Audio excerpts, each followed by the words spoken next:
Zoe Reed suffered from cystic fibrosis and was 11 when she died in 1994. Before she died, her father Nigel promised he'd walk around the world in an effort to raise awareness of this life-limiting illness. Having travelled through 3 continents, Nigel now talks to people about how stress and grief destroyed his marriage to Erica, and how they focused on raising funds to build a hospice for other suffering families. Being locked up, I understand the effect on families. When kids like Zoe are sick, there are hospital and medical bills and all sorts of financial pressure. Other children in the family suffer and everyone needs time out. That's why we need to help build Zoe's place. So sad is the story of Zoe Reed and her family. I'm asking other prisoners in this jail to help. Already we've given donations of paintings, pottery and leatherwork to be sold or auctioned soon, but we need more. Everyone in this prison has a family we care about and love. Please, help Zoe.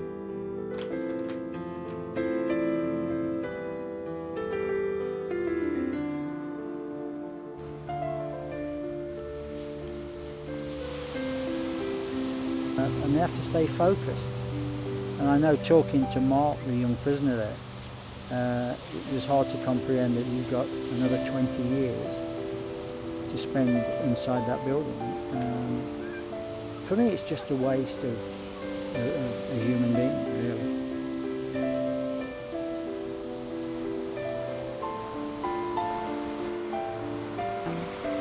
I found like suddenly there was no involvement with the school anymore, and all the usual things that mums do, and buying books. So I didn't have that to carry on with. It was like that was a real finality. The fact that she died, that was final in itself. But really, my role as a mother had ended there as well.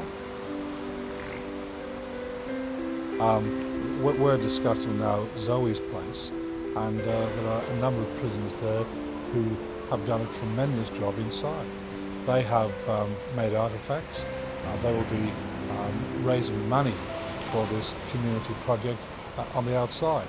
And I think in a small way, this is these prisoners trying to repay society.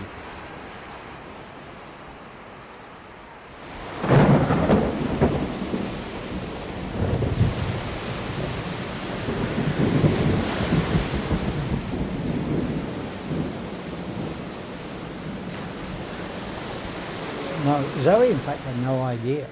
I mean, if I think back to those last minutes with Zoe, I mean, you know, the story gets changed so much over time. You know, it's like starting off with 3 words and ending up with 2 dozen. I mean, Zoe never had a specific goal other than asking me to walk, and I had no specific goal other than I was going to do the walk. So Zoe never knew that there was going to be a hospice or anything, and she most certainly hadn't encountered anything like it. But I'll tell you a little story about Zoe that might highlight it, and it's not one I'm proud of, but it's one that happened, and I think it's very relevant. And that was, she was about 8, and she wasn't too good. You know, her condition always fluctuated. And she came up to Erica and myself and she said, you know, Dad, I'm not well, I really should be in hospital. And for Zoe to want to go in a hospital, she had to be sick. I mean, she didn't mind going, but if she could keep out, she would do. And we took her along to see Dr. Alan Isles, who was a specialist. Alan had a look at her and he said, look, there's nothing wrong with her. There really is nothing wrong with her now. She's as well as she has been for a while. And I said, look, Alan, I said, if she's telling us she's crook, there's something wrong.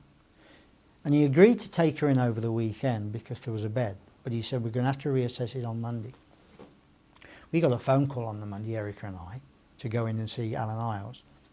And he said to us, he said, there's nothing wrong with Zoe. He said, but I'm going to ask you a question. Is your marriage struggling? And because, you know, you don't really want to acknowledge it, but it was. And we said, yeah, why? He said, well, your little girl wants admitting into here because she wants to give you a break. She knows and has told the physiotherapist that she's worried about her mum and dad. So by coming in here, she wants to give you a break to be with each other. Now, That was a 9-year-old little girl having to be the parent. So as much as she knew nothing about hospice, or even I guess she never even understood the word respite, she knew that somewhere or another her mum and dad needed time out. And I think that emphasises, you know, what Zoe's Place is all about. It's about giving families time out. It's not about sick, well, it's about sick children, but it's not about keeping, you know, it's not about a hospital situation. It's about a home where they can go to when they're not particularly ill, but when the family's ill. Now, with Mark, I mean, it's hard to say what's affected Mark in his past. I don't know whether he really understands or knows, you know, what a hospice is. I guess I saw the story on the TV, and after being in jail for quite a while, I guess I just wanted to help. I saw someone who was in a position to not do anything for herself, and due to the shortness of her life, and wanted to add to that by contributing whatever I could. Within my own family there is spina bifida, which is quite serious indeed, so I sort of know the effects of a serious illness and what it has on a family. It wouldn't be hard for anybody really if they had some information provided to them, I think, to understand the need for families to be provided with support mechanisms. You know, I guess you can relate it to a prisoner leaving a jail for the first time. If there's not a support mechanism in place for him, he'll find his way back in. And I guess it's similar to if there's not a place where a family can go and get some rest, they'll end in divorce.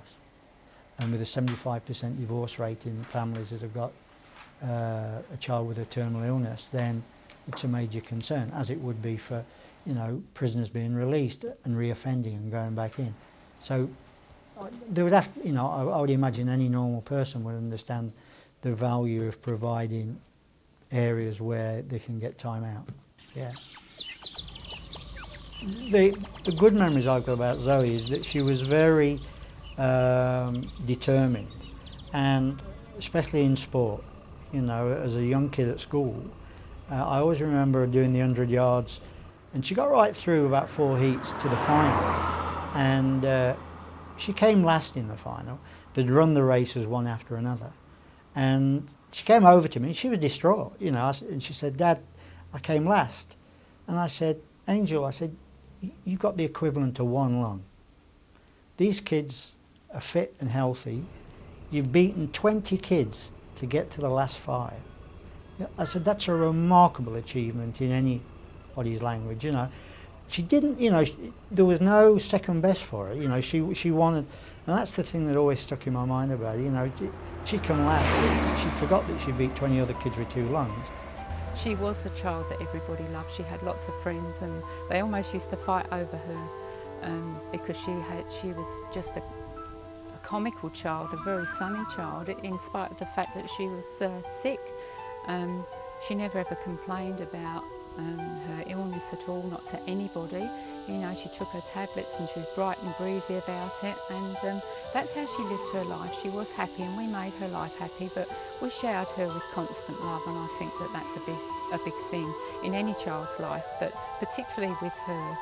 I remember when she was born, the fact that maybe she wouldn't survive and that she'd become an emergency, and she had to be rushed into London for a major operation, and she actually deteriorated quite badly, and we sort of said to the doctors, "Well, what's the prognosis?" And they said, "Well, really it's up to her."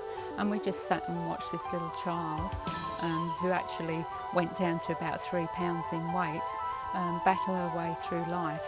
She actually, after 3 weeks of birth, she had to have another major operation, and it was a repeat performance all over again. Once again we thought, oh my goodness, she's never going to survive this, but she pulled through, and it was about 10 weeks when we finally got her back from hospital. As a parent, this was terribly devastating for me. I had fortunately or unfortunately heard about cystic fibrosis before, because in fact I lost a brother with cystic fibrosis over 30 years ago. So I was aware of the consequences of the disease, but of course tried not to focus on the negative side of things.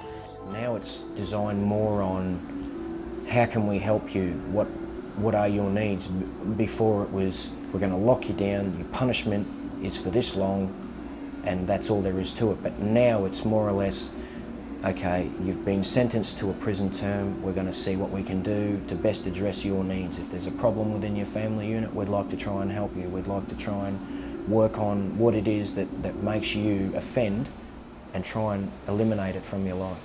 Unfortunately, I think I needed a suitably large kick in the pants.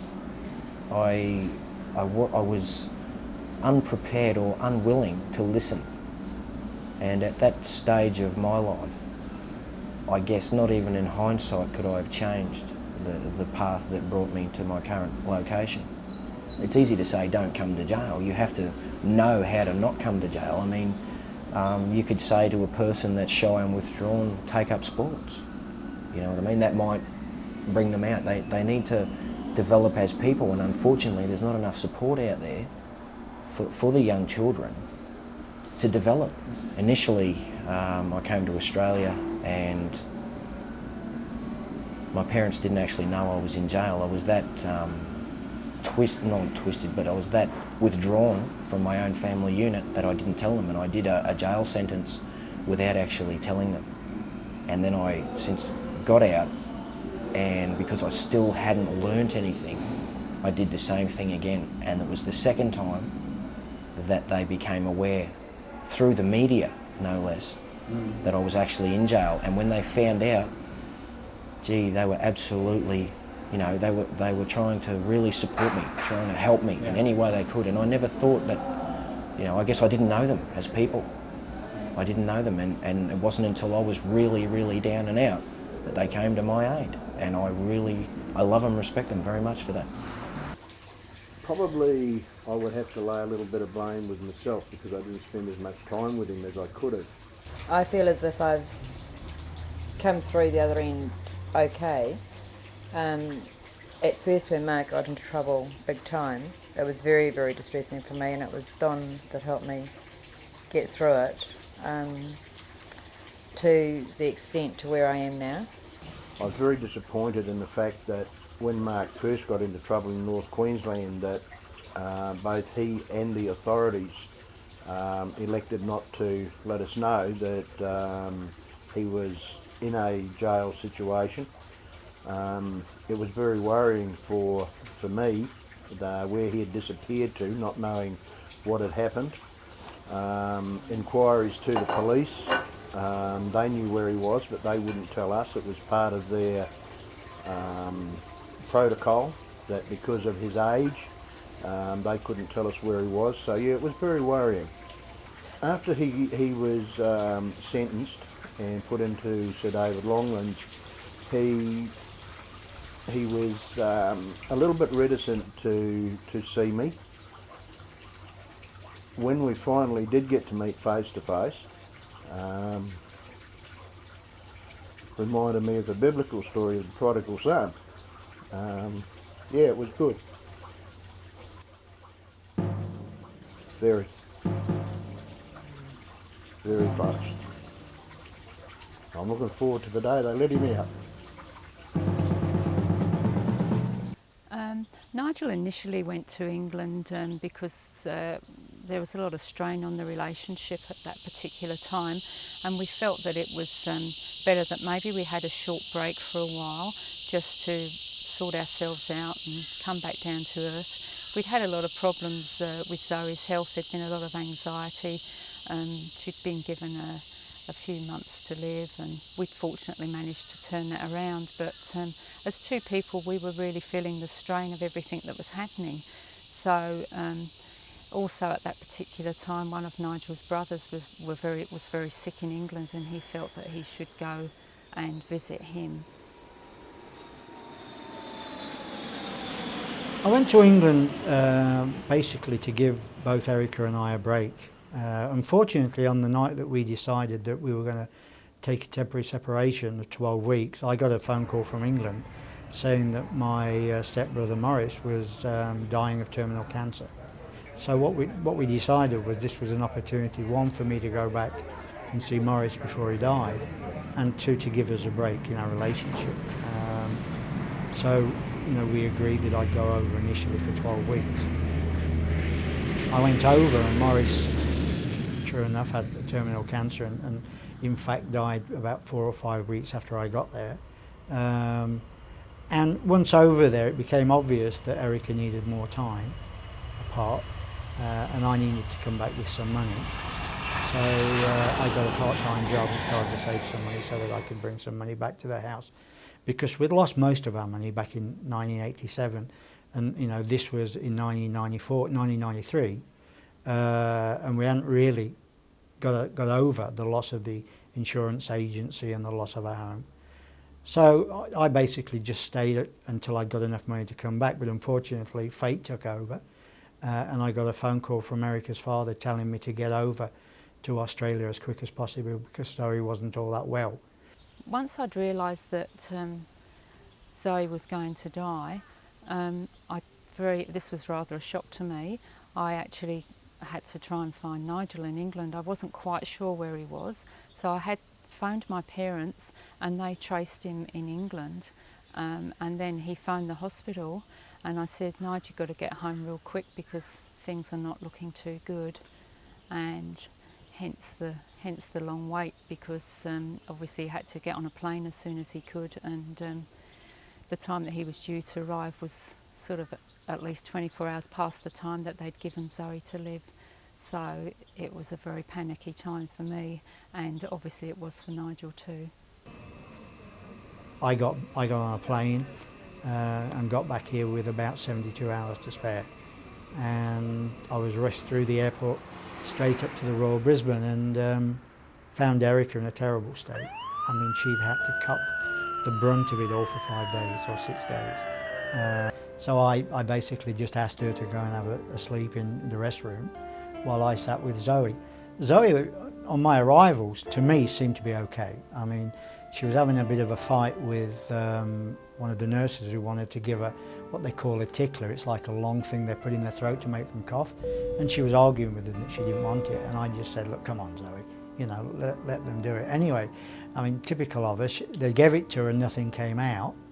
And she turned to the nurse and she said, and wasn't that fun? And I said, come on, And we just sat there and I held her hand and we talked. And that's when she said to me, are you going to do this walk, Dad? And it really threw me, because the walk that I talked to her about was more a statement of how much I loved her and her mum, because I was in England and I phoned Erica and Zoe, and I said to Zoe when I was talking to her, I said, you tell your mum, Zoe, that if she wants me back, I'll walk back. And unbeknown to me, what had happened was she had started to research the route, or a route, from England to Australia, and I didn't learn that until after the funeral. And I suddenly realised amongst all of this that could achieve some good if we did do a walk. So I said to her, yeah, I will do it. So I'll do it from my school, to your school. And she didn't say very much after that. I thought, in fact, she was falling asleep because she just seemed to, go off into a sleep. And it wasn't until about 40 minutes later that the nurses came over to me that was sitting beside her bed and said, you better fetch Erica. And I said, why? I don't want to disturb either of them, I said, Zoe's asleep. She said, no, and Zoe's unconscious. And they described what happens before they pass away. And it sort of shocked me, because I really had not grasped the little girl that had been talking to me was unconscious and dying, because she seemed so alert and so much alive. Anyway, I fetched Erica in, and true to the description, it happened as they described it, and she passed away. So I don't know whether she heard some of what I said to her or not, really, now in hindsight. But I do, recollect walking out of that room and saying, whatever happens, this walk's going to happen. We're going to do this, and we're going to achieve some good out of this. Not knowing really what, but that's basically how the promise to do a walk came about. Once we'd actually got the walk organised and sponsored to a level that we could actually undertake it. And when I say we, eventually it became just myself because we didn't actually raise the 120,000 required. I actually started the walk in England. So I started from Nottingham or Long Eaton, where I was born. And 10 days into the walk, I walked into a place called Barnstable. And I was met by a Lions Club member, Ray Steele, who was the president of the local branch. Because the walk itself was sponsored by Lions Clubs all along the route, you see. And I was sharing the story of Zoe and what happened to these children with cystic fibrosis and what happened to the families. I really didn't have a clear picture at this stage exactly what it was I wanted to achieve from the walk. I just knew it had to happen and some good would come from it. And during the course of the evening, talking to Ray and his wife, he actually said to me that they were involved in a project to build a place called the Little Bridge House. And the Little Bridge House was the project of a mother who had 2 children with a terminal illness, not cystic fibrosis, but some other illness. And he asked me if I wanted to have a look at it because a lot of the things I was talking about he could relate to in the Little Bridge House. So what happened basically was the very next day Ray drove me around to the Little Bridge House, and I immediately realised that there was, to my knowledge, nothing like it, most certainly in Queensland and maybe in Australia. I feel that what I'm doing in regards to the Zoe's Place is, it's a good step for me as a person. I've progressed to such a point where I don't worry about my own needs as much on a daily basis, and I can therefore give more of myself to worthwhile charities like Zoe's Place and for people like Zoe. I guess to a degree, everybody does their own thing. Now, the bulk of people in this place are fairly receptive to what it is we are doing. They know what we're doing, they know what Zoe's Place is, the awareness is very good. There are people who are more preoccupied with their own needs at this time. However, the bulk, or the majority of people here are very much aware and willing to help in any way they can. Wadigo Beach has always been very special to us because over the years that we lived in Australia, Zoe and Erica and I went to Wadigo Beach many times, where Zoe would surf and swim. But of course, I guess the biggest part of it is the fact that Zoe's ashes are actually scattered at Wadigo Beach. We took them there shortly after the funeral, and I scattered them at sea. We have very many fond memories of Wadigo's Beach because Zoe used to love swimming in the sea. In fact, we had problems getting her out of the sea, and she particularly liked the goats up on the lighthouse. Zoe's Place is, in my mind, one of the most important projects in Queensland at this point in time. Because of the number of children that are struggling with these life-limiting illnesses. I think we need to become more proactive. You know, it needs to be built sooner rather than later. You know, it's been a project that I've carried in my mind now since 1987. It's a little bit like the pop group that's supposedly an overnight success, when in fact they've been playing gigs all over the place. We've been carrying this dream as a family, I guess, since 1987. And each year children are dying, and each year families are breaking up, and I just want to see it built so that at least we can have some effect on the families that are out there at this point in time. Yeah, it makes you realise that as every day goes by, you're fully aware of what the families are actually, and I say suffering. So every day is important to me. That's another day gone that a child dies, another day that a family have had to struggle, another family that have perhaps broken up because they've got no support. And I think it's a matter of urgency now. It's always been urgent, but it's becoming more and more inevitable as we uncover these families that it needs to be done now. We need to be helping people now.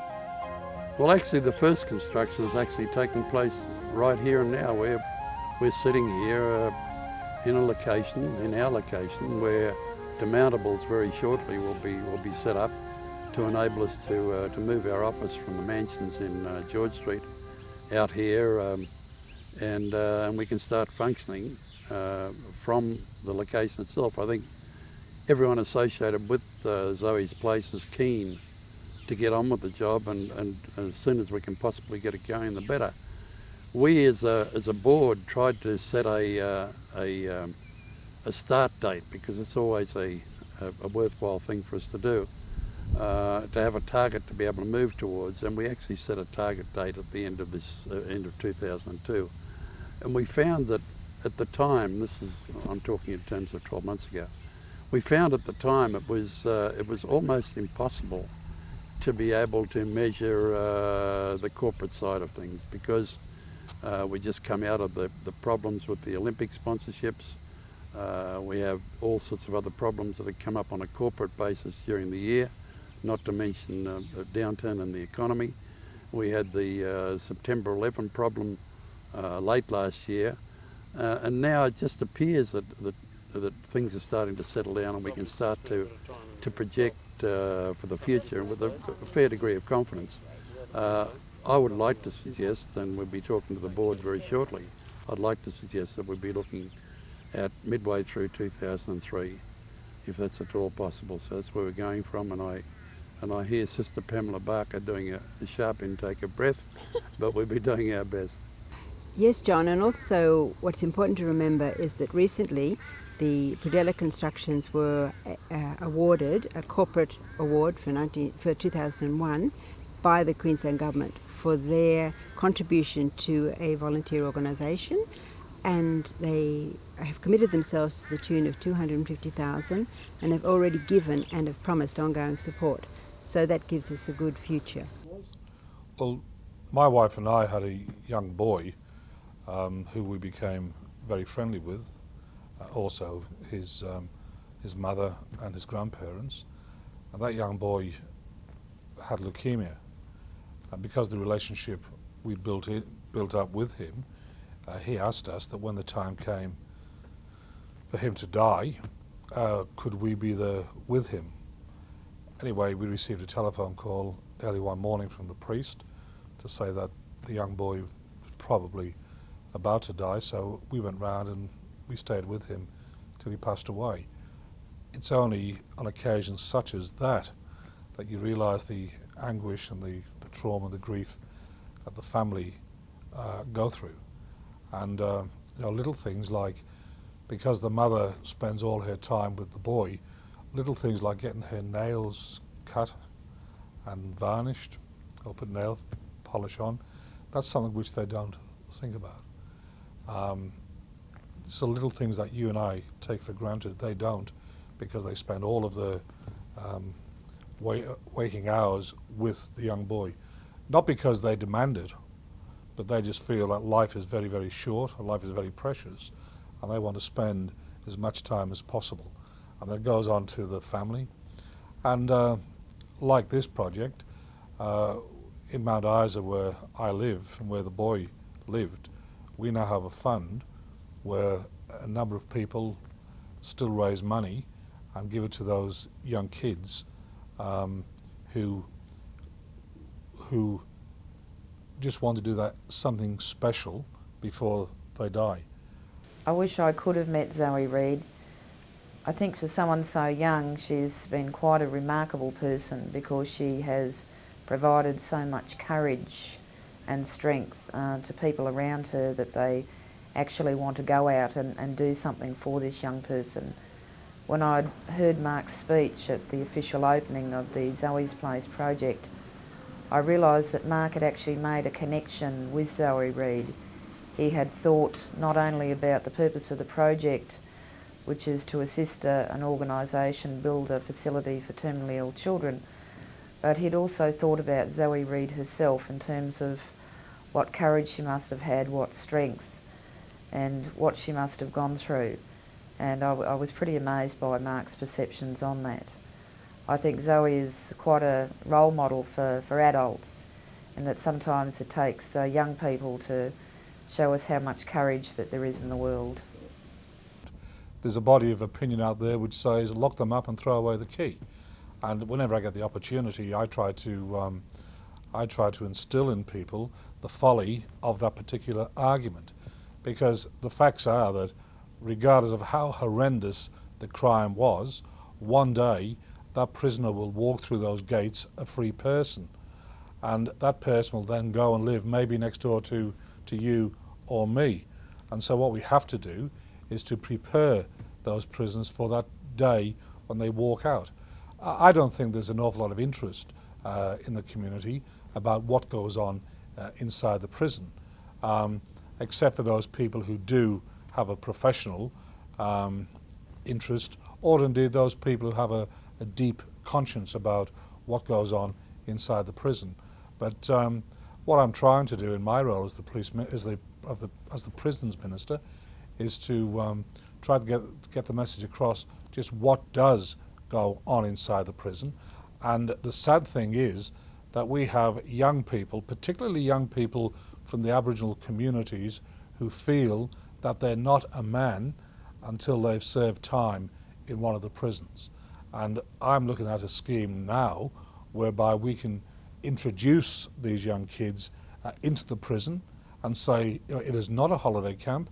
If you're convicted, this is what you'll be facing for the next 12 months or 6 years.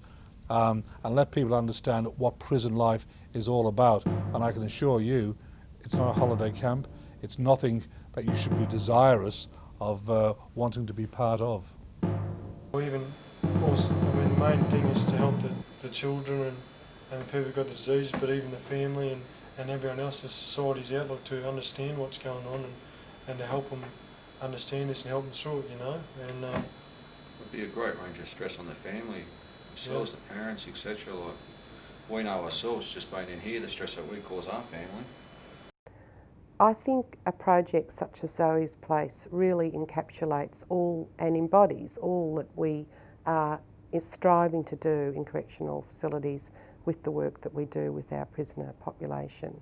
It addresses those rehabilitation programs that we offer. It shows the prisoners ways in which they can work with local community. It gives them a focus. It allows them to identify with their own families and show the way in which they can make a very positive contribution. I think it shows our own correctional facilities in a very positive light. I talked earlier about the wariness that communities have of prisoners, and I think when they see from the outside that the prisoners are willingly participating and getting very positive feedback from the community in what they're doing, to support a long-term project like Zoe's Place, that I think everybody wins in that situation. The community, the prisoners, and obviously the beneficiaries. One of the things I noticed in jail, especially when we had the exhibition of art that had been done by the prisoners, was the amount of talent that is locked away within those buildings. It was just incredible that this group of people are locked up in jail, I guess.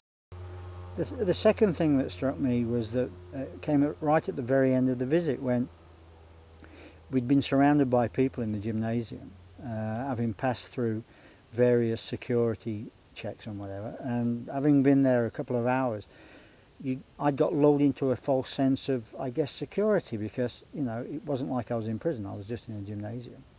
And then somebody said it's time to leave, and they stressed that we've got to pass through the same security checks, and suddenly it was like being snapped out of back into reality.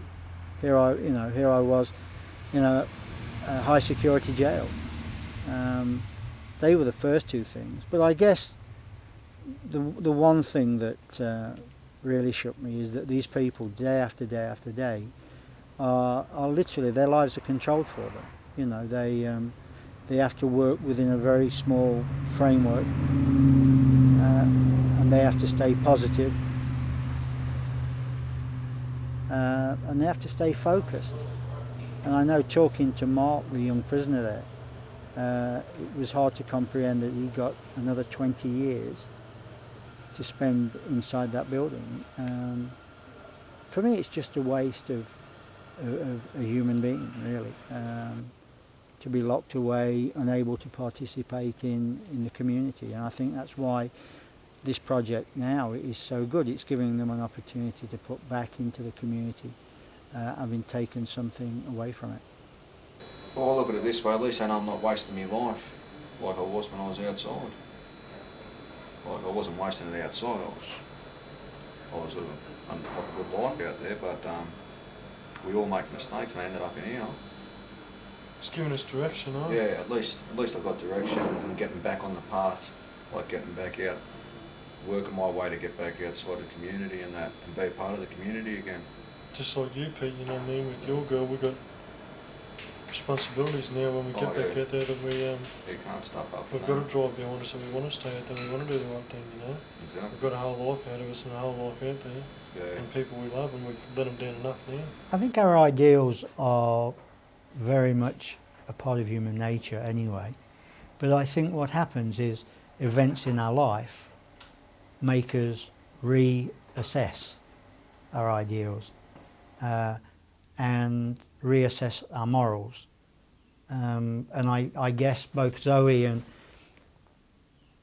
in Zoe's case for instance, I mean her ideals and her morals were from her family because she was with us for 11 years. In the case of a prisoner that's perhaps gone in at the age of 15 or 20, they've been shaped by another set of morals. You know, I'm reading a book about autosuggestion, and it's saying, you know, that whatever we say to ourselves will eventually come true in our lives. And I guess, and it talks about prisoners, and it actually says, you know, the first time you steal, it's a buzz, but the more you do it, the more ingrained it becomes. It's auto-suggestion again. So I guess in Mark's case, or any other prisoner, if there's been an early involvement in something, it's like programming. So the morals and the ideals can change, and that leads them to end up in a prison situation. With Zoe, she never had a chance. She didn't even reach 16 and start, you know, going out. She lived a very tight family environment, so she hadn't had a chance to be affected really by, you know, what was going on in the community. So I think we're all born with an ingrained set of ideals, but I think they change dependent on environment. So I think, yes, a prisoner and Zoe could have similar ideals to start with, but depending on the environment that they've been subjected to, not necessarily family, it can be just their local community or whatever, then I guess the ideals and the morals and everything change.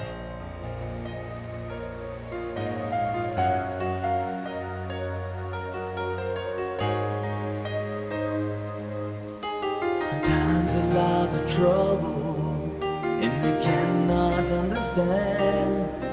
Oh, it's hard for us to realize it's part of God's awesome plan. When times are really tough and we find it hard to pray, seems that God isn't there and is taking His hand away. But God is still on the throne and He's still Lord of all. He knows that we need His help and always hears our call. He allows adversities that make us weaker still, but we must depend on Him and abide by His will. From the battle we emerge, pride torn and shattered, but all the lessons we've learned are all that really matter. All the pain we've endured, we can finally see He can match the suffering of Christ on the cross of Calvary. Well, it's time for me to go to sleep now. Sometimes at night, after Mum and Dad have gone home, I feel really lonely and wish I was home with them. Say hello to all the other kids for me. I miss you a lot. Love, Zoe.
took me quite some considerable time to come out the other side of my grieving. I don't think it's something that just goes away. You're left with some very fond memories, and you try to forget the bad times.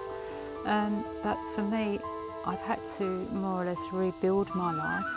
It's taken quite a bit of strength to do that, because I found it very difficult to adjust from that day-to-day regime of caring for Zoe. And unfortunately, we didn't have another child for me to replace, or for me to carry on as a mum. I found like suddenly there was no involvement with the school anymore, and all the usual things that mums do, and buying of books. So I didn't have that to carry on with. It was like that was a real finality. The fact that she'd died, that was final in itself. But really my role as a mother had ended there as well. But I picked up the pieces. Thankfully, with the help of Nigel, we got together with this project, and we were very determined that a hospice was going to be built. We'd both suffered in our own way, separately, grieved separately, and we realised that there's lots of people out there that do need the help, like not just during the raising of these children and the caring, but also afterwards as well, because we felt very isolated. We were partially isolated from each other, but also we were isolated from everybody else, because we'd also lost that contact with the Cystic Fibrosis Association. It was just like it was all gone. Since then, of course, we still remain good friends, and we're still forging ahead with the project, because we still believe in it. It's our dream. But for me personally, I've picked up the pieces now, and I'm moving on with my life, and I'm very happy.